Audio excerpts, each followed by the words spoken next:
Hi everyone, in this video we're going to take a look at a game called AR Ping Pong by WATTY Technologies. Just keep in mind this game is still in beta and using it via test flight.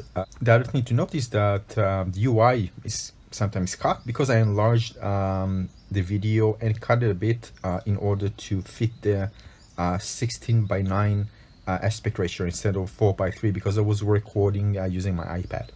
After initial surface scan, the game spawns an overing table tennis table above the ground, and then you can start playing. As you can see, the size of the table itself is not realistic. This game wasn't designed to be a realistic ping pong game. You can see it by the design and by the size of the table. It's kind of more an arcade that simulates the ping pong gameplay experience. Now, I played an augmented reality ping pong game before, but it was quite bad because the racket was actually controlled by the device itself, the location of the device and the orientation of the device. And of course, this was pretty bad because if I want to reach the far end, what I'm going to do? I'm going to use my device to reach the ball, but I need to look at the device as well. So it was a big problem. Now, also you can position the racket anywhere on the table. Just keep in mind it's the same height, so there's no control of the racket over the y-axis, only from the x and z axis. The racket controls were also very limited. I mean, I wanted to add special moves, but I couldn't. It was quite simplistic, and again, it prevented me to make some really cool moves. Alright, a few problems noticed. First of all, there's no sound. I don't know why. This is really something very important, right? This is the only sound that you really want in this game, right? You're in the ball hitting the table and the racket. So this is something that needs to be fixed. But again, this is in beta. Second thing, I don't like the text. You know how it looks, kind of I don't know, simple. Again, it doesn't fit the beautiful design of the table. I don't know, just looks off. The other thing is that the AI, playing against the AI, wasn't that, exciting. I mean, the AI can win, and he won most of the games against me. And the reason for this is because I didn't feel that I have enough control over the racket to make the moves that I wanted. It was kind of limiting in a way. And sometimes the AI, you just position your racket in front of the AI and don't do anything, and the ball just continues to bounce from your racket to the opponent's racket, forth and back like this, like forever. And there are no sound effects, or no music, and even there's no opening screen. I mean, nothing. We just spawn the game straight away and that's it. And again, this is still in beta, but some things that of course needs to change because just make things less exciting. As you can see, there's no character for the opponent, just the racket.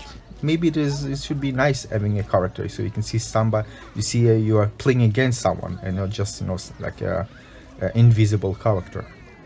Now, I was also told that there's a multiplayer here, and so this is not a local multiplayer.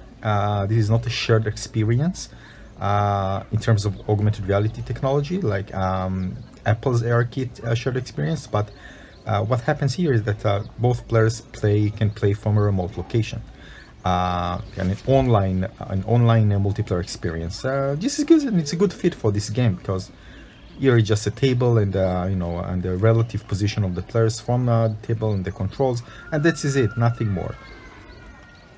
Now the problem is that finding somebody to play against.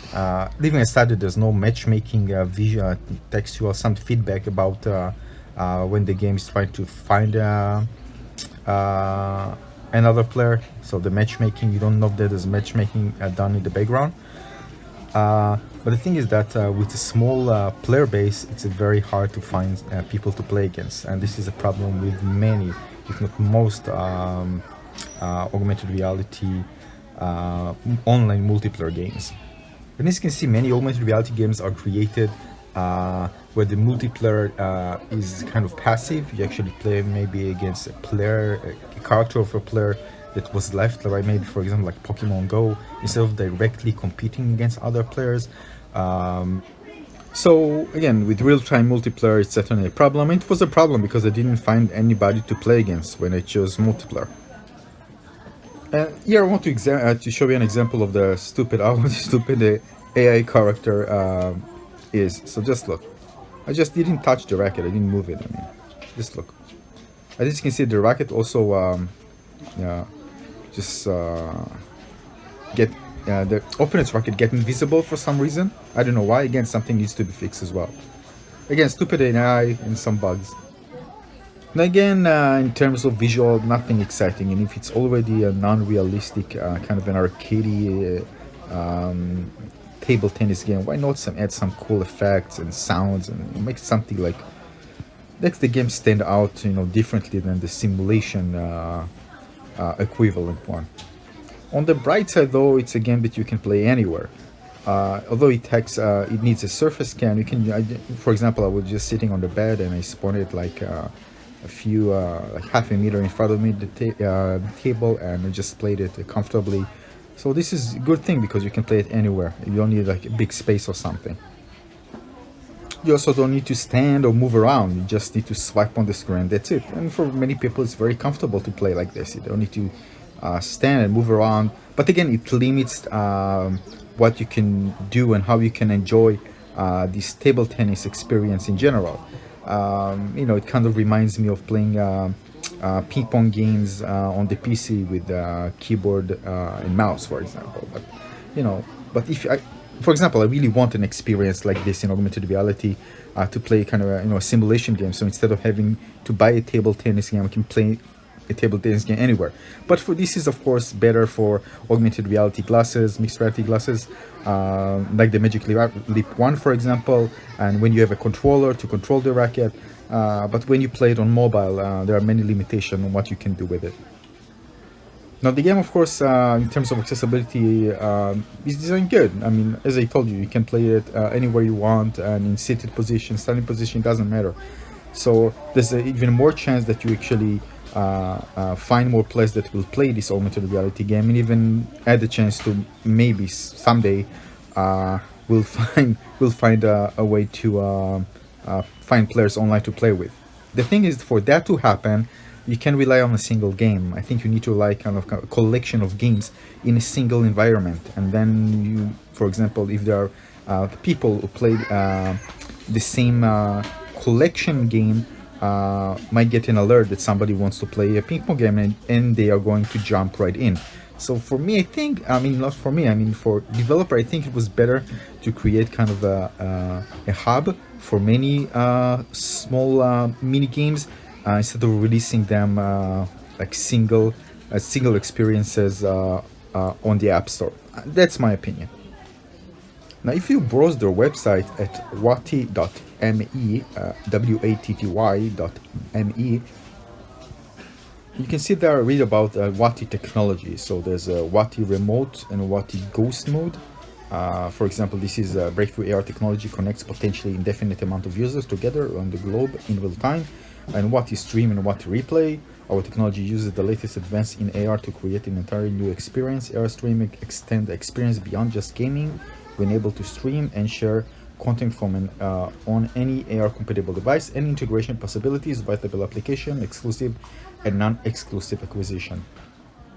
Now, reading all about this, and unless I'm missing something, and maybe I am, this is another good opportunity to create kind of one app, kind of one world that includes many augmented reality mini games, make it social, so allow people to just even interact with each other, and add the option to save replays and stream and do many kind of stuff inside this augmented reality hub.